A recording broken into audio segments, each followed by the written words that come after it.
Hey guys, well, I have another bad day news story for you today. Today, I'm going to talk about a guy by the name of Georgie Conte. I spoke about Georgie Conte once before, so you know a little about him. Eventually, he became a captain in the Lucchese crime family. He was the guy, when I walked into the house, I heard a creak, and I jetted to my Corvette to Bay 23rd, and all of a sudden he pulled up 5 minutes later. So this is a story I'm gonna tell about him. Now, growing up, I knew Georgie Conte basically since the age of 6, 7 years old.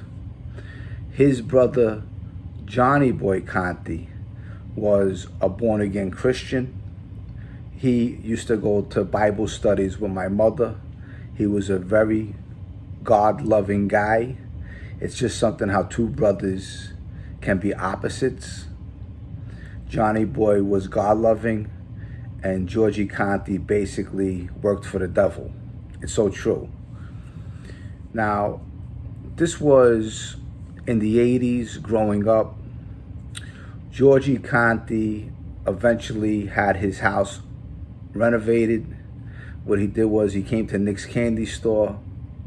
He picked up me and my friends, and what we did was we walked into his house with crowbars, axe handles, and baseball bats, and we destroyed the whole house.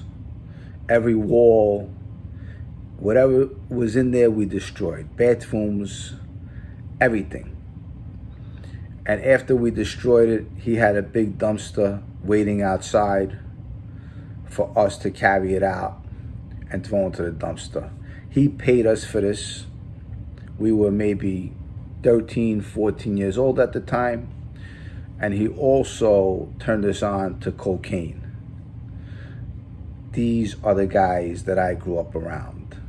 They turned us on to cocaine, and we bought pot from them, and it's basically, we worked for them, and they weren't nice guys. Looking back now that I'm a grown man, they weren't people that you would want your children around.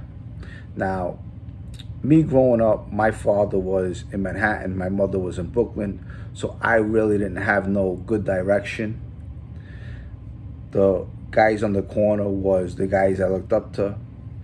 And then you had the guys that were maybe 10 years older than me. That was Georgie Conte, Scotty Fapiano, Charlie Tuna, and Frankie Mariconda, and a few other guys. But this crew basically were terribly no good. Not for us growing up.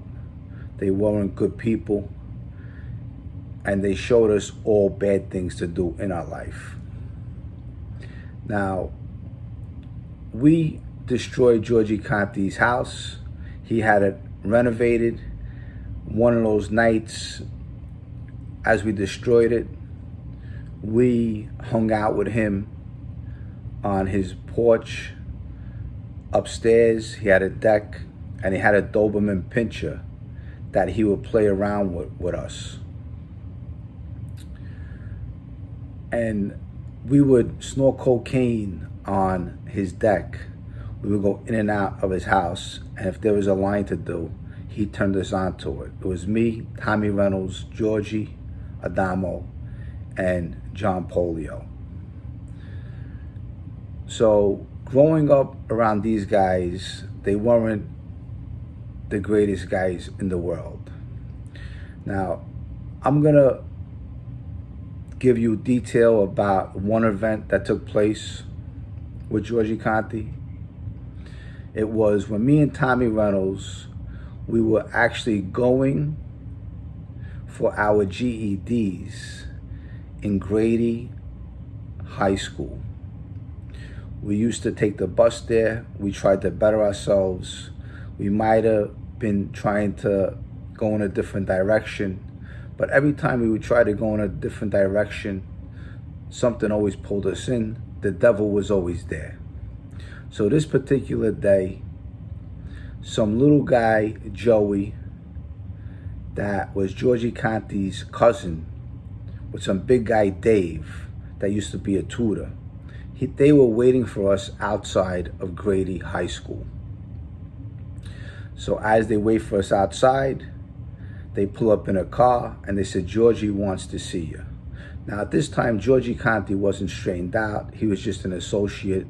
He was something like a sewer rat at the time, until he made his bones and he moved up the ladder and he became a captain in the Lucchese crime family. So when we got to his house, because we were getting pot off of him, and he had a pot spot and we had our own pot spot, so he thought we were directing his customers to our pot spot. Now, at this time, we walk in his house and he starts wrestling me and Tommy Reynolds to the floor. Now, we were nervous. You know, we weren't fighting back. He was older than us. We knew he was a capable guy.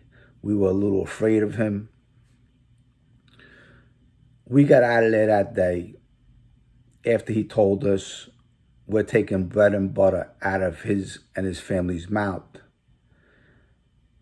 And if he finds out that we are doing that, directing customers from his pot spot to ours, that he will kill us. Now, Tommy Reynolds' father was Andrew Reynolds. He wasn't a bad guy.